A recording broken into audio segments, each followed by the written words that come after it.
안녕하세요 여러분. 초월적 상상력에서 신체화된 상상력으로 두 번째 영상입니다. 첫 번째 영상에서는 두이가 주장하는 몸의 활동으로서의 상상력을 살펴보았습니다. 이번 영상에서는 체험주의가 주장하는 신체화된 상상력을 살펴보겠습니다.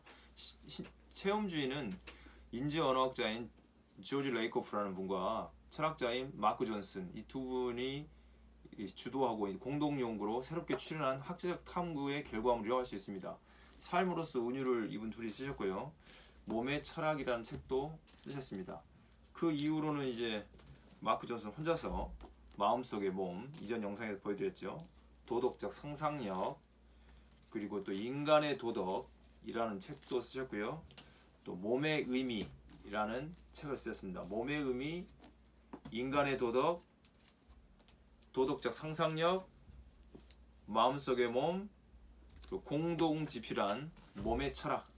이 철학에서 학자적 탐구의 결과물이 이 책인 몸의 철학에서 인지과학의 경험적 성과들을 근거로 마음은 몸을 바탕으로 형성된 것이라고 주장하게 됩니다. 이 체험주의자들 조지 레이코프와 마크 존슨 체험주의자들은 이러한 주장을 근거로 다양한 철학자들이 주장했던 철학사에서 정신주의적 정통을 넘어서려는 새로운 담론, 다시 말하면 경험적으로 책임 있는 철학을 주장하고 있습니다. 그 전에 분들은 이제 경험적으로 책임 없는 철학을 주장했다는 거죠. 프란시스 베이컨의 말에 따르면 개미 철학자들과 거미 철학자들은 경험적으로 책임 있는 철학자들이 아니라는 거죠. 그리고 새로운 담론은 경험적으로 책임 있는 담론이 되어야 한다고 주장하고 있습니다.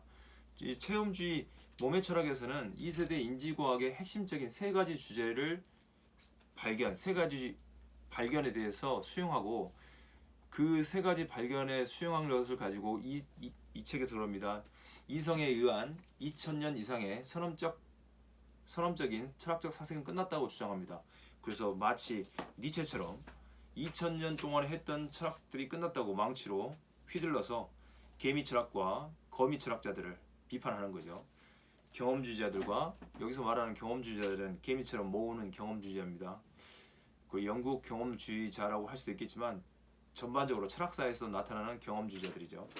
그리고 독단론자들, 서양 철학에서 베이컨도 그렇게 비판하고 니체도 비판하고 뒤도 비판하는데 이 존슨, 마크 존슨과 조지 레이코프가 이끄는 체험주의도 비판하고 있습니다. 이성에 의한 2000년 이상의 선험적인 철학의 사색은 끝났다라고 단언하는 거죠. 그렇다면 2세대 인지과학의 세 가지 주요한 발견이 무엇일까? 그걸 살펴보겠습니다. 첫 번째로는 마음은 본질적으로 신체화되어 있다는 거죠. 이성은 신체화되어 있다고 표현하고, 특별히 이성이라기보다 마음에 관한 이야기입니다. 그리고 생각은 대부분 무의식적이라는 거죠. 마치 프로이드가 말한 무의식. 근데 사고 자체가 무의식적이라는 거예요. 첫 번째, 마음은 본질적으로 신체화되어 있다. 두 번째, 생각은 대부분 무의식적이다. 지금 말하고 있는 게 거의 무의식적으로 한다는 거죠. 어떤 내 생각에 의해서 치밀하게 말하는 것도 있겠지만 그렇게 말하는 과정에 대해서는 무의식이라는 거죠. 세 번째, 추상적인 개념들은 대부분 은유적이라고 말하고 있습니다. 삶으로서 은유에서 대부분 은유적이다. 은유로밖에 표현이 될 수밖에 없다는 거죠. 대부분의 철학 개념들은 다 은유적이라고 말하고 있습니다. 제2세대 인지과학의 세 가지 발견은, 첫 번째, 마음은 본질적으로 신체화되어 있다. 두 번째, 사고는 대부분 무의식적이다. 세 번째, 추상적 개념들은 대부분 은유적이라고 주장하고, 체험주는 이 세 가지 논제를 통해 몸과 마음, 계속해서 여러분 설명드렸던 몸과 마음 혹은 감정, 이성 이런 것들의 이분법적인 사고를 포기하라고 주장하고 있고, 또 하나는 인식의 뿌리에 대해서 새롭게 해명하는 거죠. 인식이 이성에 의한 게 아니고 신체에 의해 있다. 마치 두이도 경험을 강조하는 것처럼 니체도 신체를 강조하거든요. 그런 것을 의지하고 있고, 또 메를로 뽕티도 신체를 강조합니다. 은유에 대해서 재조명할 것. 첫 번째, 몸과 마음의 이분법적 사고를 포기할 것. 인식의 뿌리에 대해서 새롭게 이해할 것. 그리고 은유에 대해서, 그 전까지 은유는 철학의 어떤 자리에 들어오지 못했는데 이 체험주의가 은유를 재조명할 것을 주장하는 거죠. 그래서 체험주의에 따르면 두이와 메를로 뽕띠는 경험적으로 책임있는 철학을 대표했던 철학자들인 거죠. 여기서 말합니다. 몸의 철학에서도 존 두이와 멜로 뽕띠. 멜로 뽕띠는 행동의 구조라는 책을 쓰셨고 또 지각의 현상학이라는 책을 썼어요. 그래서 멜로 뽕띠는 현상학이기도 하지만 거의 신체 현상학이라고 해야겠습니다. 그래서 몸에 대해서 중요하게 생각하죠. 행동. 이런 멜로 뽕띠와 지금 계속해서 살펴보았던 두이, 이 두 분이 두 명의 철학자가 경험적으로 책임 있는 철학자들이다라고 대표하는 철학자들이라고 이게 말하고 있습니다. 저는 니체와 후기 부트겐슈타인까지 다 같이 넣습니다. 존슨과 레이코프와 함께 체험주의라는 새로운 철학적 흐름을 주도하고 있습니다. 그리고 체험주의는 2세대 인지과학의 경험적 탐구, 과학적 탐구를 중요하게 생각하는 겁니다. 이 과학적 탐구를 중요하게 생각하는 과학주의는 아닙니다. 과학을 중요하게 생각하는 것은 존 두이도 그랬고 프란시스 베이컨도 그렇습니다. 물론 과학을 싫어하는 분도 있는데 이것은 과학주의는 아닙니다. 체험주의는 2세대 인지과학의 경험적 탐구 성과들을 적극적으로 수용합니다. 왜냐하면 관찰 실험을 통해서 경험적으로 책임이 있기 때문에 검증이 가능하기 때문에 그렇습니다. 적극적으로 수용함으로써 우리의 경험에 대한 이해를 새롭게 해명하는 거죠. 두이가 했던 경험에 대한 상호작용과 연속성의 두 원리에 의한 경험도 있겠지만 체험주의는 좀 더 새롭게 해명하려고 시도합니다. 이러한 체험주의의 경험에 대한 해명과 상상력에 대한 해명이 두이와 거의 유사하다고 볼 수 있겠고 더 확장 가능하다는 거죠. 그래서 살펴보고 있습니다. 이러한 체험주의 해명은 명료하지 않고 구체적이지 않은 두이의 상상력 개념을 훨씬 더 섬세한 방식으로 설명할 수 있다는 점에서 제가 눈여겨보고 있습니다. 존슨의 상상력 이론은 인간의 몸에 대한 관심에서 출발합니다. 두이 역시 경험이 인간의 몸에 대해서 출발했습니다. 존슨에 따르면 몸이 무시되어 온 이유는 이성이 추상적이고 초월적인 것이기 때문에 인간의 이해의 신체적 측면들과 상관이 없다고 생각했기 때문입니다. 몸이 그전까지 무시되어 왔습니다. 그러나 두이에 의해서 또 니체에 의해서 또 멜로 뽕띠에 의해서 또 일상 언어를 주장하는 후기 비트겐슈타인에 의해서 이 몸에 대한 관심, 특별히 체험주의를 이끄는 존슨이 몸에 대한 관심을 굉장히 갖고 이야기합니다. 그래서 마음속의 몸이라는 책을 썼고요. 또 몸의 의미라는 책을 쓴 거죠. 몸에 대해서 굉장히 무시되어 왔는데 다시 몸으로 정신의 어떤 뿌리를 몸으로부터 발생했다는 것을 이야기합니다. 인간의 이해의 신체적 측면들과 상관이 없다고 생각했는데 상관이 있다고 말하는 거죠. 몸이 무시되어 온 것은 몸이 추상적인 사안들에 관한 우리의 사고에 아무런 역할도 하지 못하는 것처럼 보였기 때문에 그랬는데 그렇지 않다. 우리의 추상적 사유를 가능하게 하는 게 몸의 활동이다 라고 말하는 겁니다. 두이와 함께 모든 경험적 연구들을 통해 의미와 이해의 의미라는 것과 이해의 신체화, 이 신체성에 대해서 탐구하는 거죠. 의미와 이해의 신체화는 경험의 상상적 구조의 여러 형태들과 밀접하게 연결된 방식으로 반복적으로 드러나고 있다는 거죠. 이 연구들에 밝혀진 유형의 상상적 구조와는 몸의 속박에서 자유로우며 또한 몸을 초월한 환상의 낭만적 항해와는 관련이 없는 거죠. 몸을 통해서 추상적 사유가 발생한다는 거, 발생론적 관점인 거죠. 우리의 몸이 우리의 이해에 기여하고 있고 몸을 통해서 이해가 발생한다는 거예요. 우리의 몸에 기여하고 또 우리의 이성을 이끌어 간다는 점에서 오히려 그것은 신체적 경험에서 발생하는 상상력의 유형들이라고 말하고 있습니다. 존슨은 서구의 전통 철학이 우리의 사고에 있어 몸과 몸의 역할을 무시하고 경시해왔다고 진단합니다. 두이도 그랬었습니다. 존슨은 다시 몸을 마음 안으로 돌려놓음으로써 몸을 마음을 몸 안으로 돌려놓는 거죠. 돌려놓음으로써 몸이 인간의 이성과 이해에 갖는 중요성에 대해서 우리의 관심을 전환할 것을 강조하고 이러한 전환된 사유의 중요성을 하나씩 해명합니다. 존슨에 따르면 상상력은 전반적인 인간 이해에 있어 중심적인 역할을 하고 상상력이 중심적인 역할을 하는 거죠. 근데 그 상상력은 은유로 이루어졌다고 설명합니다. 다시 우리의 신체화가 상상력의 전반적인 작용에 있어 중요한 역할을 한다고 주장합니다. 상상력 없이는 이 세상에 아무것도 의미가 있을 수 없습니다. 상상력이 없이는 우리 경험에 어떤 의미도 부여할 수 없습니다. 상상력이 없이는 실제에 관한 지식을 이끌어낼 수 없습니다. 우리에게는 하나의 동물로서 자연세계와 연결된 몸이 있기 때문에 우리의 의식과 합리성은 우리의 신체적 지향성과 연결되어 있습니다. 그리고 환경 안에서 또 환경과의 상호작용들과 연결되어 있다는 거죠. 두이와 유사한 겁니다. 인간의 환경과 상호작용하고 그렇게 연결되어 있는 거죠. 이러한 신체화는 우리가 누구인지에 있어서 의미가 무엇인지에 있어서 우리가 누구인지 또 의미가 무엇인지에 있어서 그리고 합리적 추론을 하고 창조적일 수 있는 능력이 있어 필수적인 거죠. 이런 신체화가요.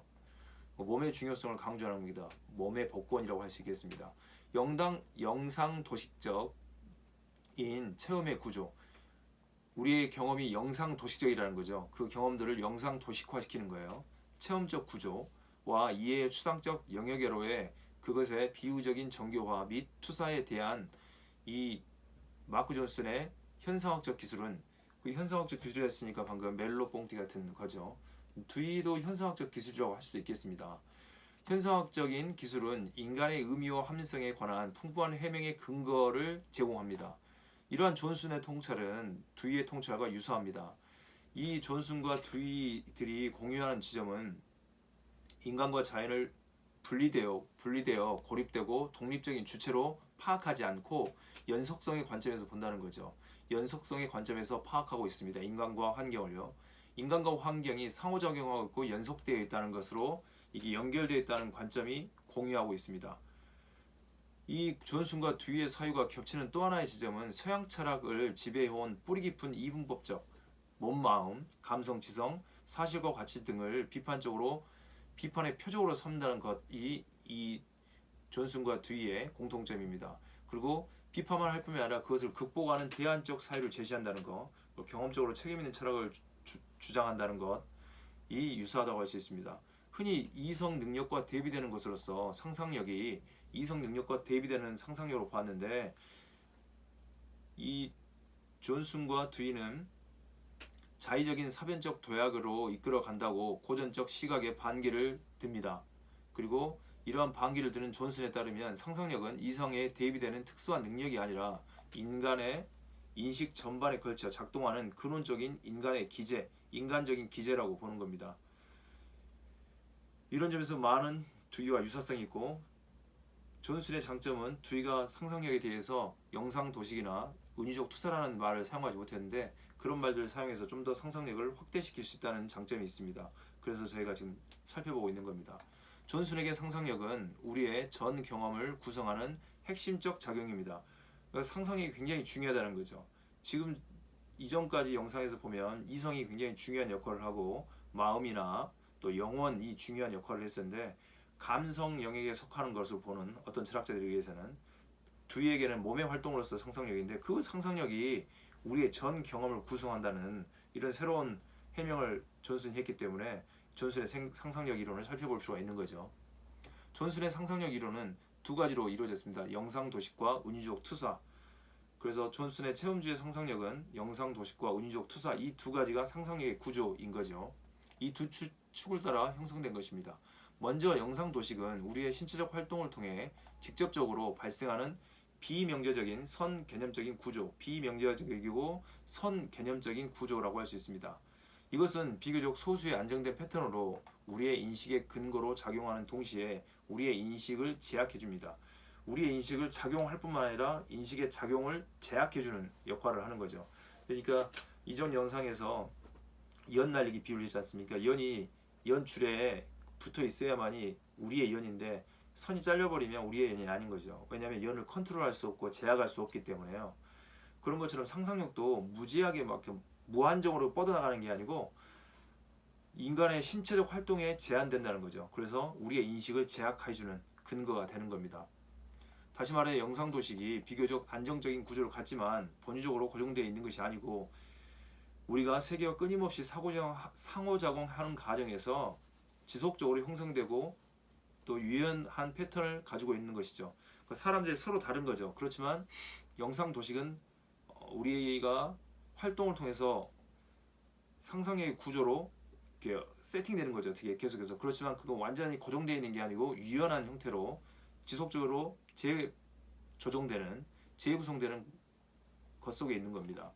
이러한 존슨의 주장에 그의 철학적 함축을 다음 두 가지로 설명할 수 있습니다.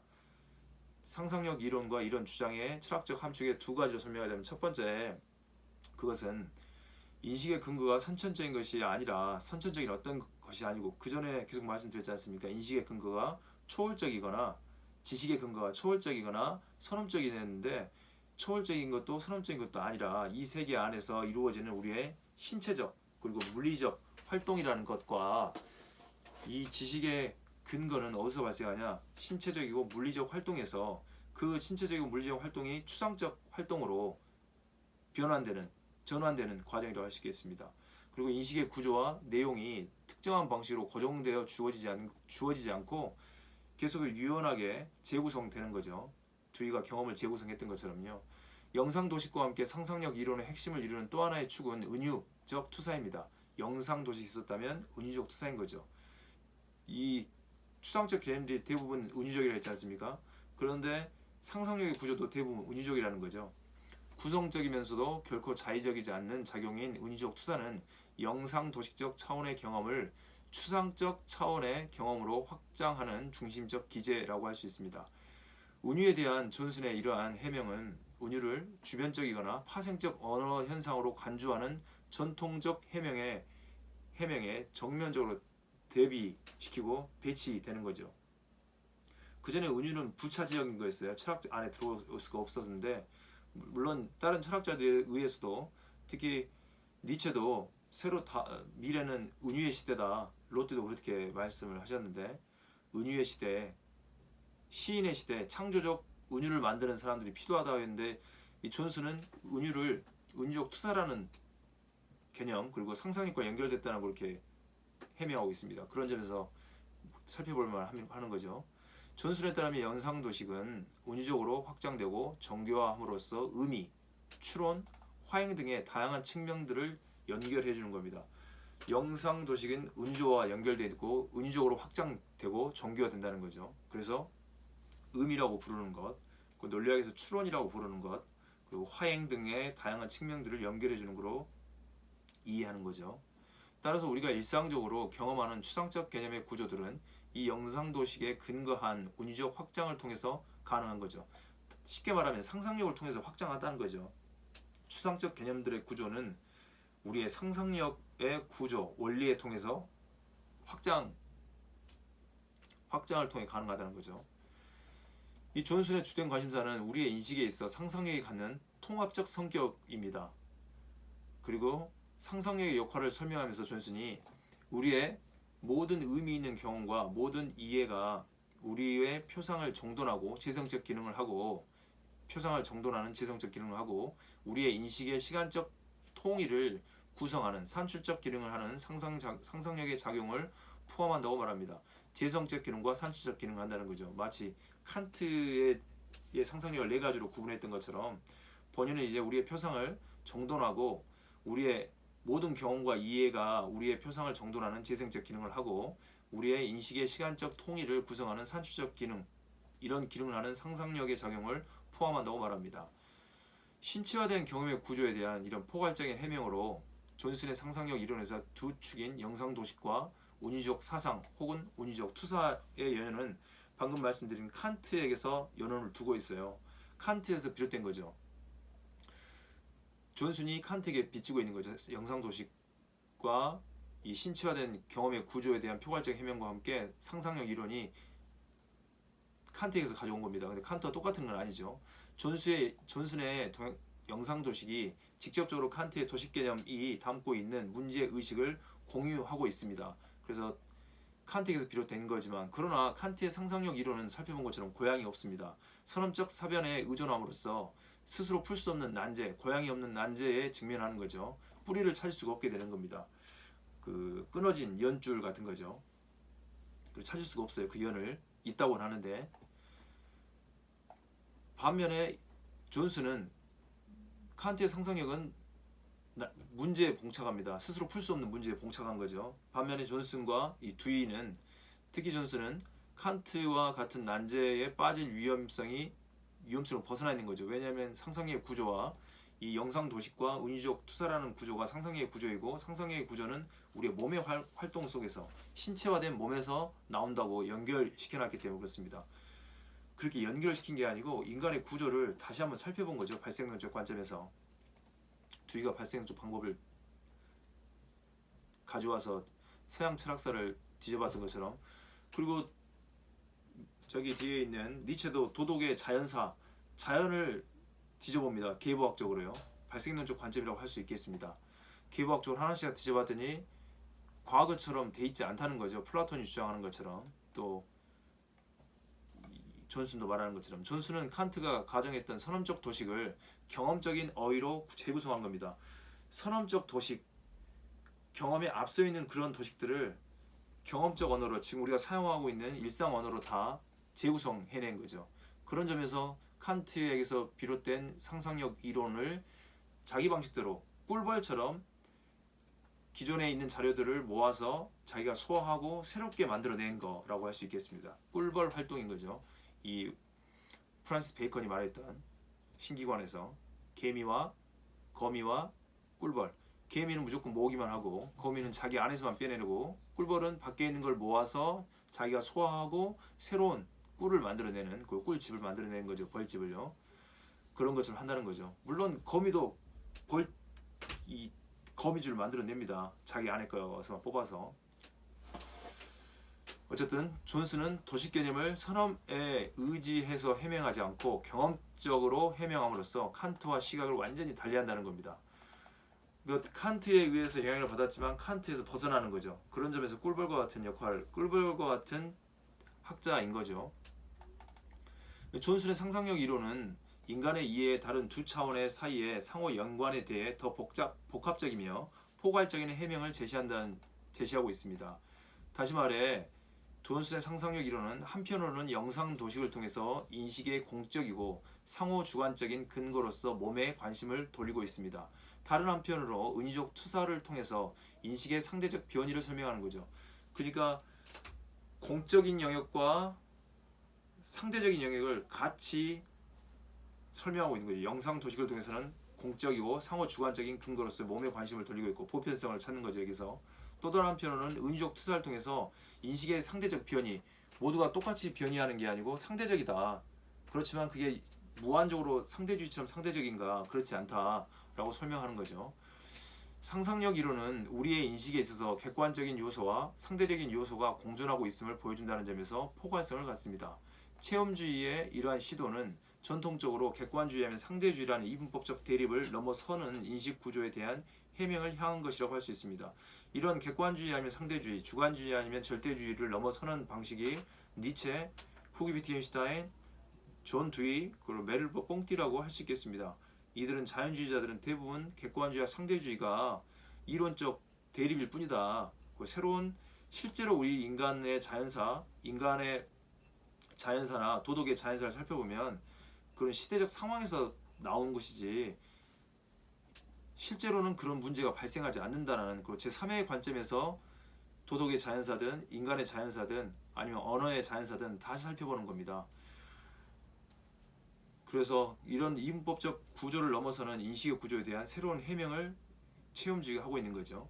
두이도 하고 있고 니체도 하고 있고요. 칸트의 통찰에 크게 비추고 있지만 존슨은 영상도식 개념을 경험적으로 재구성함으로써 존슨의 이후의 철학적 논의는 칸트의 철학으로부터 더 이상 화해될 수 없는 방식으로 멀어지고 있는 거죠. 두이 역시 그렇고 니체 역시 그렇습니다. 그리고 칸트가 대단한 철학자고 거미를 싹 모아놨는데요. 저렇게 굉장한 많은 영향을 미쳤습니다. 그런데 그 영향에서 벗어나는 거죠.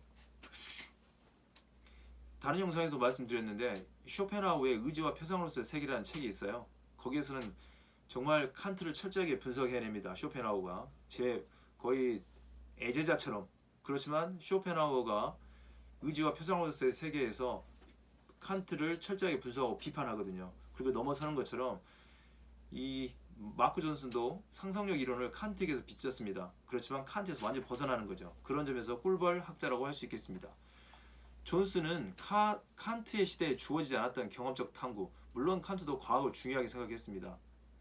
그렇지만 그 시대에 주어지지 않았던 제2세대 인지과학 그리고 과학의 발전에 힘입어서 칸트 시대에 주어지지 않았던 경험적 탐구의 성과에 의존함으로써 칸트 철학과 결별을 하게 되는 거죠. 경험의 모든 구조를 경험적인 것의 영역으로 옮겨온 존슨의 철학적 논의가 전개되어 가면서 점차 선명해진 것은 그의 철학적 구도가 큰 틀에서 두이의 실용주의와 유사하게 되어가고 있다는 점에서 그렇습니다. 지금까지 살펴봤던 두이와 유사한 점을 좀 더 구체화시킬 수 있는 장점을 가지고 있습니다. 존슨이요. 두이와 존슨이 공유하는 세 가지 시각은 첫 번째, 과학적 탐구를 원형하여 자신들의 이론을 구조화한다는 거죠. 4차 산업혁명 시대에 그 혁명의 구조를 그걸 가지고 인문학에 적용하고 철학에 적용하고 도덕 이론에 적용해서 실제로 도덕은 어떤 것이 될 것인가 재구성하는 거죠. 그리고 지금은 이렇게 재구성했지만 또한 20년, 30년 뒤에 과학이 발달되고 인간의 경험이 바뀌어지면 또다시 재구성해야 되는 거죠. 그래서 계속해서 첫 번째는 과학적 탐구를 사용한다는 거. 이게 첫 번째 시각이 공유하고 있는 거고, 두 번째 시각은요, 경험의 구조를 탐구하여 왜 과거 이론들이 문제인지를 지적하는 겁니다. 두이는 경험을 재구성했죠. 상호작용과 연속성으로. 영국의 경험주의자들의 감각적 지각이 아니고 그렇게 변화했고, 체험주의 역시 경험을 새롭게 재구성하는데 두이와 거의 시각이 유사하다고 볼 수 있습니다. 경험의 구조를 탐구하여 왜 과거 이론이 문제인지 베이컨에 따르면 개미 철학과 개미 학자들과 거미 학자들이 왜 문제인지를 해명해내는 거죠. 하나하나 설명해내는 겁니다. 그걸 지금의 언어로 하면 객관주의와 상대주의가 왜 문제인지를 해명해내는 겁니다. 세 가지가 공유한데, 첫 번째, 과학적 탐구를 사용하여 자신들의 이론을 구조한다는 거. 두 번째, 경험의 구조를 탐구하여 왜 과거의 이론들이 문제인지를 지적한다는 거. 세 번째로는 방금 말씀드렸던 과거의 이분법적 대립을 넘어선 시각을 제공하는 거죠. 새로운 시각을. 비판만 하는 게 아니고 그 비판 이후에 어떤 것이 가능한지, 어떻게 미래 철학이 가능한지에 대해서 설명하는 거죠. 두이와 존슨에게 경험의 두 층위가 있습니다. 1차적 층위와 2차적 층위. 두이의 말로 하면, 체험주의 말로, 존슨의 말로 하면 물리적 층위와 추상적 층위 이렇게 나오고 있습니다. 경험적, 물리적, 추상적 층위가 있는데, 경험의 두 층위는 사회 속에서만 분리될 뿐 현실적으로는 분리되지 않는다는 것. 언어로만 분리되고 이렇게 구별해서 설명해 주는 거죠. 추상적 사유가 물리적 사유에서 창발한다, 발생한다라는 것을 설명하기 위해서 그렇게 설명할 때는 분리되지 실제로는 분리되지 않는 거죠. 지금의 저의 이런 활동과 제가 말하고 있는 게 분리가 되지 않죠. 같이 뒤엉켜 있는 거죠. 어쨌든 존슨의 상상력 이론은 우리의 경험이 드러내는 두 층이, 신체적 층위와 정신적 층위, 이 두 개가 분리되어 있지 않는데, 설명을 할 때 신체적 층위라고 설명하고 그 신체적 층위를 바탕으로 토대로 해야 해서 추상적 층위, 정신적 층위의 어떤 개념이든 은유든 이런 게 발생한다는 거죠. 사실 둘 뒤섞여 있는데 우선적인 걸 설명하는 겁니다. 우선적인 걸 설명하기 위해서 분리된 것처럼 경험적 층위, 신체적 층위, 추상적 층위, 정신적 층위 이렇게 분리하는 거죠. 그래서 경험에서 드러나는 두 층위, 신체적 층위와 정신적 층위가 어떻게 해서 창발하는지, 확장해 되어 가는지를 구체적으로 설명합니다. 두이와 체험주의가요. 이것은 존슨이 설명하는 이것은 두이의 경험 개념의 두 층위, 두이는 1차적 경험과 2차적 경험이라고 합니다. 마크 존슨은 경험적 층위와 정신적 층위, 혹은 신체적 층위와 추상적 층위, 두 개 뒤바꿀 수도 있겠죠. 신체적 층위와 정신적 층위, 물리적 층위와 추상적 층위 이렇게 말하는 것처럼 두이는 1차적 경험과 2차적 경험이라고 해석하는데, 두이의 1차적 경험과 2차적 경험을 좀 더 구체화하는 신체적 층위, 정신적 층위 이렇게 구체화하는데 좀 더 유용해 보입니다. 두이의 1차적 경험은 존슨이 말하는 신체적 층위의 경험으로 해석할 수가 있기 때문에 그렇습니다. 두이가 말하는 2차적 혹은 반성적 경험은 존슨이 말하는 신체적 경험에서 획득된 대상들을 우리의 마음속에서 다양한 방식으로 창발한 추상적 층위의 경험으로 간주할 수 있기 때문에 그렇습니다. 다시 한번 설명드리면, 두이의 1차적 경험은 존슨이 말하는 신체적 혹은 물리적 경험으로 해석할 수 있고요. 2차적 경험, 두이가 말하는 2차적 경험 혹은 반성적 경험은 존슨이 말하는 신체적, 물리적 층위에서 창발한 추상적, 정신적 층위의 경험으로 간주할 수 있다는 거죠. 이러한 해석의 장점과 중요성은 무엇이냐? 두이가 말하는 체험주의가 주장하는 경험의 구조와 두이가 말하는 경험의 구조가 가지고 있는 장점은, 그리고 중요성은 체험주의가 설명하고 있는 신체화된 상상력 개념에서 드러나는 겁니다. 신체화된 상상력 개념이 그 신체화는 영상도식과 운이적 투사라고 이루어져 있습니다. 그래서 체험주의가 모든 정신적 층위의 경험이 신체적 층위의 경험에 근거하고 있고 그 확장 방식이 운이적이기 때문에 정신적인 층위의 것이 신체적 층위에서 결코 산술적으로 환원되지도 않고 되지 않는다고 하는 해명인 거죠. 환원주의가 아니라는 게 중요한 겁니다. 그리고 신체와 연결됐다는 게 중요한 거죠. 그런 이야기들을 상상력 이론을 여기에서 많이 하고 있습니다. 마음속의 몸에서 이렇게 상상력 이론을 가지고 이제 도덕 역시 상상력에 의한 것이다 라고 말하고 두이 역시 상상력에 의해서 도덕이 가능하고 감정 이입적 상상력이라는 말도 하고 있습니다. 그리고 드라마틱 리허설 상상하는 거죠. 도덕적 상상력이 필요하다. 이 마크 존슨도 이제 이 도덕적 상상력에서는 두이가 말하는 경험 개념과 도덕 이론을 많이 가지고 와서 체험주의의 윤리학의 새로운 도전이라는 부제를 다하고 있는 도덕적 상상력을 쓰게 된 거죠. 두이와 굉장히 많은 점에서 유사하고 특별히 최근에는 이 체험주의 마크 존슨은 실용주의적 전해를 하고 있는 것으로 보입니다. 로띠가 그렇고 퍼트남이 그렇다고 말씀드렸고요. 그렇게 해서 두이의 상상력 이론을 확장시키는 데 있어서 마크 존슨의 이 상상력 이론, 영상 도식과 운이적 투사라는 혹은 운이적 사상이라는 이론을 가져와서 상상력에 대해서 구체적인 해명을 할 수 있다고 보았습니다. 이렇게 해서 칸트에게 영향을 받았던 존슨, 그런 칸트의 영향력이 엄청난 거죠. 사실은 굉장히 치밀한 체계 철학자이기 때문에요. 많은 영향력과 함께 많은 비판의 대상이 되었고 또 칸트를 넘어서려고 하고 근대를 넘어서는 포스트 모던 철학자들이 많죠. 그 포스트 모던 철학자도 칸트주의라고 하는 분도 있고 그렇게 해석하는 분도 있고 칸트를 넘어서려고 한다고 하는 분도 있고 니체에게는 그렇게 말할 수가 없죠. 칸트의 영향력에서 완전히 벗어났다고 볼 수밖에 없는 거죠. 본인이 스스로 이렇게 망치를 통해서 칸트를 붓고 있기 때문에요. 이렇게 해서 상상력 이론에 대해서 살펴보았습니다. 함께 수고하셨습니다. 지금까지 시청해주셔서 감사합니다. 수고하셨습니다.